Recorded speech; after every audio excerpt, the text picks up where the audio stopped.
A Gate to Chaos. How a Simple Farm Dispute Turned into a Legal Nightmare. 1. Introduction. It was a crisp morning in the rolling hills of Willow Creek, a small town known for its sprawling farms and tight-knit community. The sun had barely risen, painting the sky with hues of orange and pink. I stood on my porch, holding a steaming mug of coffee in one hand and a worn-out gate chain in the other.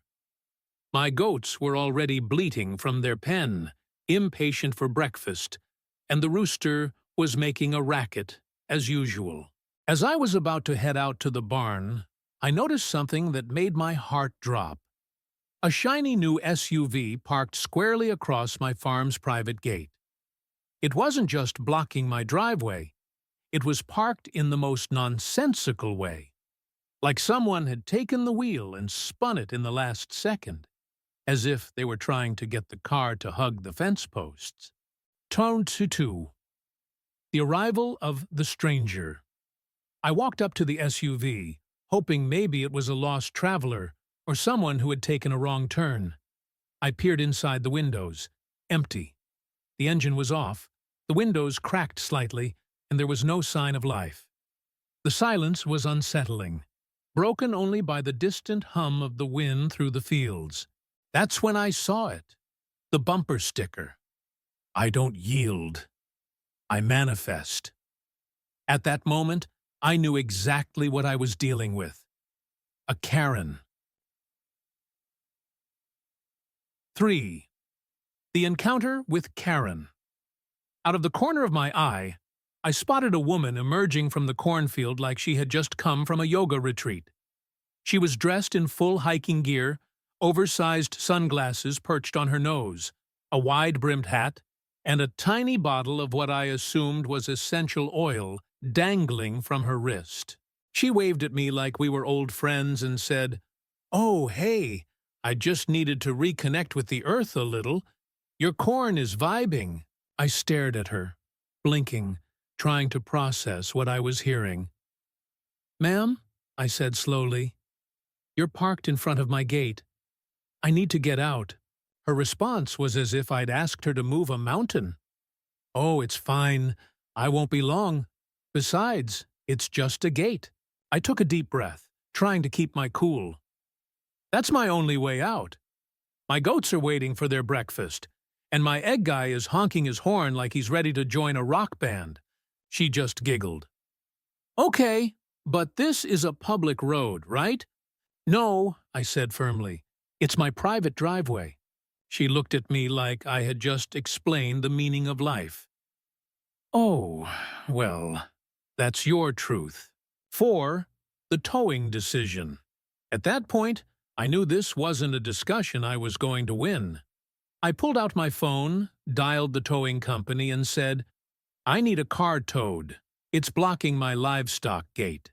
The dispatcher didn't even ask where to send the truck. "On our way," she said. As we waited, Karen made herself comfortable, pulling out her phone and starting to record a vlog.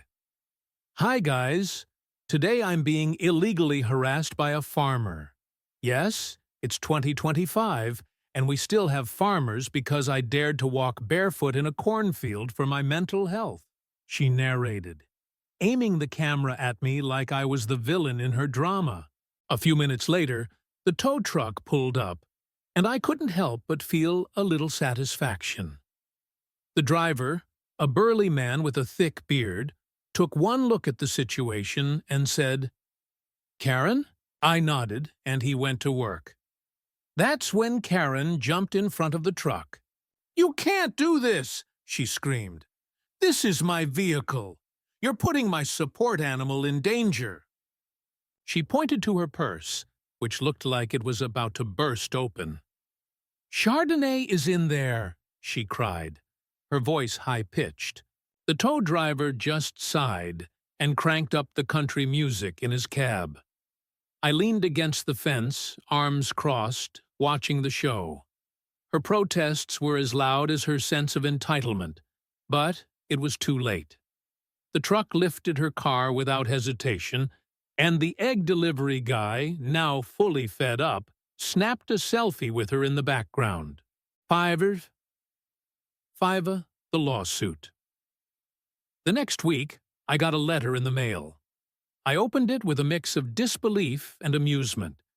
Karen was suing me for emotional distress, unlawful intimidation, damage to her reputation, and something called spiritual defilement of healing space. I wasn't sure whether to laugh or cry, so I called Buck, the town's retired attorney who still dabbled in legal matters for fun. We met in his office at the back of the local feed store, surrounded by fertilizer bags and old, dusty portraits. After a quick glance at the papers, Buck chuckled. "Well, this is something. But don't worry, we've got enough ammo to shoot her claims out of the sky." And so we began collecting evidence: photos, videos, witness statements. The egg delivery guy was more than happy to provide a statement, especially after Karen accused him of patriarchal yelling. Even a neighbor's teen, who saw her walking barefoot through the cornfield, agreed to testify. 6. The court battle. The courtroom was packed. Karen stood poised at the defendant's table, dressed in a white blazer and an absurdly large neck brace. Across from her sat Buck, who looked like someone's grumpy uncle who could win a bar fight with nothing but a toothpick. Karen's lawyer, a nervous man in a too-tight suit, presented her case. She claimed that her experience had caused irreparable trauma to her and her emotional support dog, Chardonnay.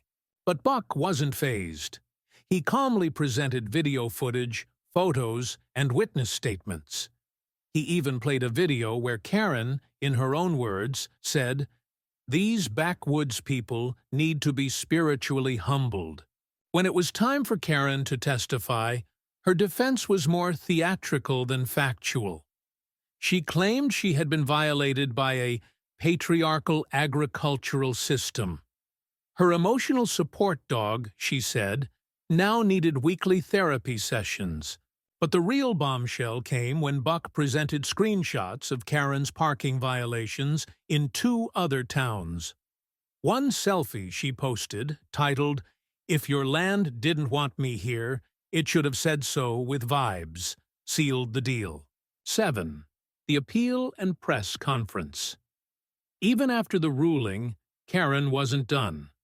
She filed an appeal claiming cultural bias and held a press conference at the edge of my property, complete with a crystal and a microphone. She claimed to be a victim of rural prejudice and started a social media campaign to raise awareness of her suffering. At the appeal hearing, her lawyer tried to spin the narrative again, but the judge was no longer buying it. Karen's case was dismissed once and for all, and she was ordered to pay court costs. 8. The aftermath and reflection. After everything, I thought we could finally return to normal.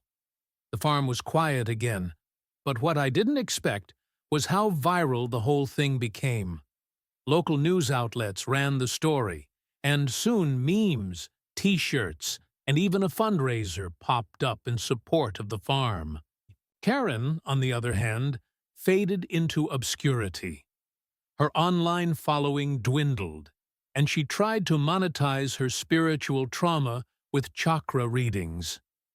It was almost poetic how everything had turned out. For me, the peace I had fought for slowly returned. My goats were no longer head-butting the fence, and the rooster wasn't losing his mind every time someone walked by. I had a new sign made for the farm gate that read, "Not a spiritual portal," which made everyone laugh. But the real victory wasn't in the lawsuit. It was in reclaiming my peace and standing my ground. What do you think? Did I overstep by calling out someone for their entitled behavior? Or was the lawsuit just an unfortunate consequence of Karen's actions? Let me know what you think in the comments below.